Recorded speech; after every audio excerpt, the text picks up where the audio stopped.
চিনির কোনো দরকার নেই আমাদের, থাকলে সেটা কতটুকু? আর যদি আমি বলি যে দরকারের বাইরে কতটুকু আমাদের জন্য আসলে মোটামুটি সেফ আর কতটুকু আসলে আমাদের জন্য বিপজ্জনক? আচ্ছা, ফার্স্ট টাইম বলি যে সুগার কতটুকু আসলে আমাদের জন্য রাফলি নিই। মেয়েদের জন্য মোটামুটি 3 to 6 টিস্পুন, ধরে নেন মোটামুটি 10 থেকে 12 গ্রামের মতো। 10 গ্রাম হলেই মোর দেন এনাফ। আর ছেলেদের জন্য 6 to 9 টিস্পুন, হ্যাঁ, যেটা 12 থেকে 14 গ্রাম।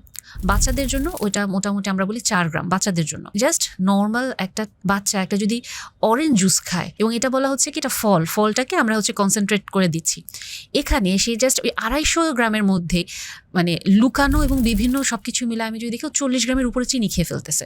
ওর শরীরের তো এত চিনির প্রয়োজন নাই। এবং এখন আমরা যদি আসি যে আমাদের শরীরে আসলে কতটুকু চিনি বা কতটুকু গ্লুকোজ দরকার, চিনি তো না, গ্লুকোজ দরকার আমাদের ব্রেইনের জন্য। যে গ্লুকোজটা দরকার বা আমার শরীরের জন্য যে গ্লুকোজ দরকার, এটা তো আমরা ভাত খাই, এটা আমরা সবজি খাই, এটা আমরা তো বিভিন্ন রকমের কার্বোহাইড্রেট বেস খাই, তো আমরা ডাল খাচ্ছি, বিভিন্ন খাবার থেকেই তো ওই গ্লুকোজটা চলে আসতেছে আমার শরীরের যেটা দরকার। এবং খুব ইম্পর্টেন্ট একটা পয়েন্ট, আমি যদি নিউট্রিশনের বেস থেকে বলি, essential amino acid, essential fatty acid, এটা কিছু টার্ম যেই মানে প্রোটিন বা ফ্যাটগুলো আমাদের শরীরে তৈরি হয় না, বাইরে থেকে দরকার, কিছু শরীরে তৈরি হয়। গ্লুকোজের জন্য কিন্তু এরকম কোনো এসেনশিয়াল গ্লুকোজ নাই। তার মানে আমার আপনার শরীরের জন্য এমন কোনো গ্লুকোজের দরকার নাই যেটা আমার বাহির থেকে ওই সাদা চিনি খেয়ে ঢুকাতে হবে। আমি ফল, শাক, সবজি, ভাত যা খাচ্ছি, ডাল, ওখান থেকে গ্লুকোজ আমার ব্রেন পেয়ে যাচ্ছে। তার মানে আমাদের চিনি খাওয়ার কোনো দরকার নেই? না, তার মানে আমরা প্রায় সবাই আসলে অতিরিক্ত চিনি খাচ্ছি। অবশ্যই।